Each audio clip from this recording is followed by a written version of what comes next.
కోట నియోజకవర్గంలో రామగిరి ఎంపీపీ ఎన్నికను ఈరోజు తెలుగుదేశం పార్టీ పరిటాల కుటుంబము ఒక ప్రహసనంగా మార్చినాయి. ప్రజాస్వామ్యాన్ని అపహాస్యం పాలు చేసినారు. 9 మంది ఎంపీటీసీలలో 8 మంది మా పార్టీ వాళ్ళు ఉండగా వాళ్ళకి కనీసం నామినేట్ చేయడానికి కనీసం పోటీ చేయడానికి ఒక మహిళా ఎంపీటీసీ కూడా వాళ్ళ పక్షాన లేని పరిస్థితుల్లో విరమించుకోవాల్సింది పోయి దాదాపుగా 1000 మంది గుండాల్ని ఎంపీడీఓ కార్యాలయం చుట్టూ మోహరించి పోలీసుల అధికారాలని గేల్ చేశారు. ఎస్పీ గారు, డిఎస్పీ గారు కొంత లా అండ్ ఆర్డర్ కంట్రోల్ చేయాలని ప్రయత్నం చేసినా మిగిలిన సిబ్బంది మొత్తం సుధాకర్ యాదవ్ అనే ఎస్ఐ నేతృత్వంలో టీడీపీ గూండాలను వెంట పెట్టుకుని అరాచకాలు చేసినారు. మా ఎంపీటీసీలని బెదిరించినారు.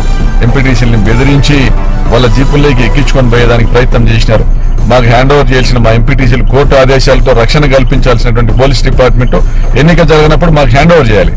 2 గంటల సేపు వాళ్ళని రామగిరికి తీసుకొని పోయి పెనుగొండకు తీసుకొని పోయి ఎంఆర్ఓ దగ్గర స్టేట్మెంట్ ఇచ్చి పంపిస్తామని డ్రామా చేసి టైం వేస్ట్ చేసి టీడీపీ గుండాలు వచ్చే విధంగా సుధాకర్ యాదవ్ అక్కడికి వచ్చే విధంగా చేసి వాళ్ళందరూ మా ఎంపీటీసీని ఎత్తుకొని పోయినారు. ఈ రోజు భారత్ అయిన మహిళా ఎంపీటీసీని ఎత్తుకొని పోయినారు. మరి దీన్ని సభ్య సమాజం ఖండిస్తుంది, మేము కూడా ఖండిస్తాం. తప్పనిసరిగా రాబోయే రోజుల్లో దీనికి తగిన మూల్యం పరిటాల కుటుంబం చెల్లించుకుంటుంది. పరిటాల గుండాలకు హెచ్చరిస్తున్నాం, మీ కథ మీ అంతు తేల్చేంత వరకు కూడా వదిలిపెట్టమని హెచ్చరిస్తున్నాం.